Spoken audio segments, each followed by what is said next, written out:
everybody, welcome to my YouTube channel. My name is Abby, and in today's video I'm going to be sharing some hopefully helpful, simple tips on how to keep your child entertained in the vehicle when you are running errands. I know it can be difficult, so without further ado, let's just get into it. First of all, these baskets are super nice. You can get them at the dollar store, you can get them at Target, basically anywhere. They will have these tubs or bins. Obviously it does not have to be exact.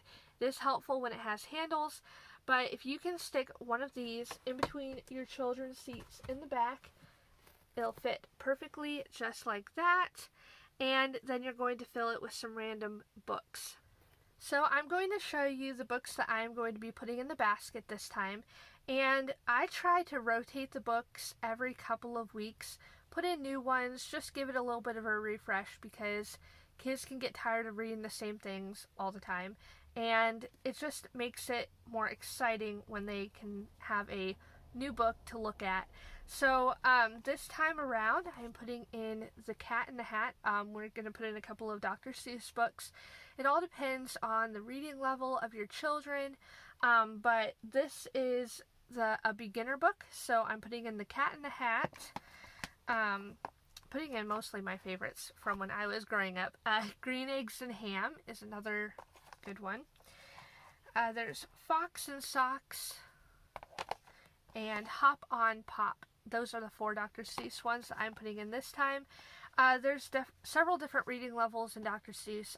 There were bright and early books that I've had in here in the past, but the boys that I am putting this together for, their ages 6 and 8, so they are at that age where they like a little bit of a challenge. So those are the 4 Dr. Seuss books, and then I'm also going to be adding a couple of these Bible time books. This is from Christian Focus. This is called Peter the Fisherman, and then I'm also putting in Jonah the Runaway Preacher. They love to read Bible stories, so I just thought this would be great to include.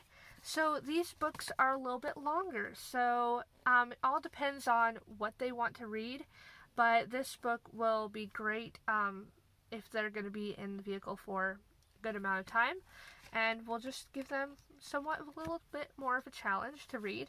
So I'm just adding 2 of those, one for each boy, and then I'm going to also add a few books from the Little Jewel Books collection, and this is Golden Deeds, and there's also Peter's Sailboat and The Twins' Picnic.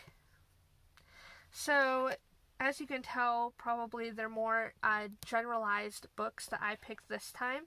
I don't usually put very girly books in there. Like if there's a girl, I would definitely be putting in Anne of Green Gables, but that's another thing.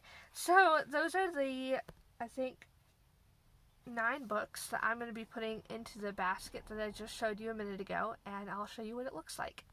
So as you can see, I just rearranged them in this basket here, and they can just grab out of it when they want and read at their will. So that's that. Now I'm going to show you another activity that you can also put in the basket.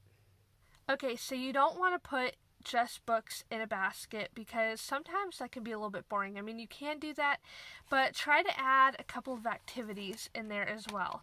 And when you're in the vehicle, you definitely want mess-free solutions. So these are Melissa and Doug, I believe, and they are these reusable painting pads, I guess, is kind of what you call them. So basically what you do, sorry, I'm just all muddled up, is in this baggie here, I have 2 markers because I have 2 pads here. Whoops, I'm just dropping them everywhere. But they are just filled with water. So if it spills out of the little tip, it's just going to be water, and it will not be hard to clean up at all. So, actually, perks are, it will probably dry on its own. So anyways, what you do with these pads is you just take those markers that are filled with water and you just run it across the page and it paints it, and then it dries and it's reusable. So there's 3 or 4, I think 4, different things that you can paint. And by the time you finish painting the pad, the first one will be dry again and you can start all over again. And the boys, I know, love doing these, and they can also switch them out and use the other one if they would like, and so forth. So that is what I'm adding to the basket right now. Okay, now that we have our basket figured out, I'm going to move on to the younger generation. Well, slightly younger. And the little boy that I currently watch, he's just about 19 months old. And here are a couple of simple things that you can do for that age. So if I'm sitting in the driver's seat or the passenger seat, I always like to keep a book or two that the little guy can have when he wants it, and just be able to pass that back to him if need be, if he wants something new to look at.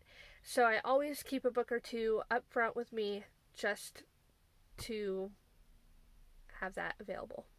I am so sorry, I lost my train of thought, but I am back on track. So here is a book that I just let him have, and it's a baby's very first stroller book. So you can, there's usually a string that you can attach to a stroller. This is from Usborne Books and More. I actually used to work for them. I don't anymore, but it's just a really cute handheld book that's fun and engaging, and it's really great for traveling. Keeping a couple of toys is always nice. He loves this dog. Find your child's favorite toy and stick it in the car, or maybe its second favorite if it doesn't want to be parted from its absolute favorite.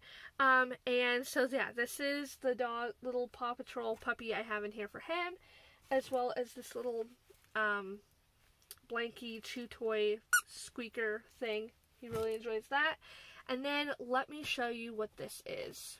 So I actually secured this to the back of the seat so that way it can be pulled open when he's sitting in his car seat. And you flip it open and it's just this fun activity pad. We got it off of Amazon. It just has a lot of different little Montessori type activities. So it's got snaps and buckles and zippers and ties and all sorts of fun things that they can just play around with. Sorry, I'm doing a really bad job with my camera. But yeah, this will keep them entertained for quite a while. They can learn how to do buttons, snaps, buckles, zippers, you name it. It's just, oh, there I go again. It's just really fun. So I have that attached here so that way we can open it at any time for him. So this side has the alphabet on it. I'm not sure if that's going to pop up backwards when I post this video, but it is the alphabet the right way. And then on the other side it has the numbers. So you can also, if you're sitting in an accessible place to him, you can help go over his letters and numbers and so forth. So yeah, that's that. And the last thing I'm going to show you, it is this popper toy. I'm pretty sure that's exactly what it's called. It's like a popper toy. They obviously have been really big right now, and they have many different shapes. This is the only one I have right now. But you just pop these little bubbles, sort of, and then they make snapping noises, and it just keeps their fingers engaged and keeps them busy, and these things are really nice. I know it seems like, I mean, even adults enjoy doing these things, and I know it seems like it's like, really, but they are very entertaining for especially the 2-year-old, and even the other two that are ages 6 and 8 enjoy this. So this is definitely a must-have. Obviously, like I said, there's lots of different shapes. They have them in all sorts of shapes and sizes, and yeah, these things are really nice. Okay, you guys, I think that is everything. I might come on here and do another video again sometime. Let me know. Be sure to like this video and subscribe to my channel for future videos. And comment down below if there is any type of video you would like to see from me in the future. Thank you guys so much for watching. I hope it was helpful. Hope you enjoyed. And I will see you all next time. Bye.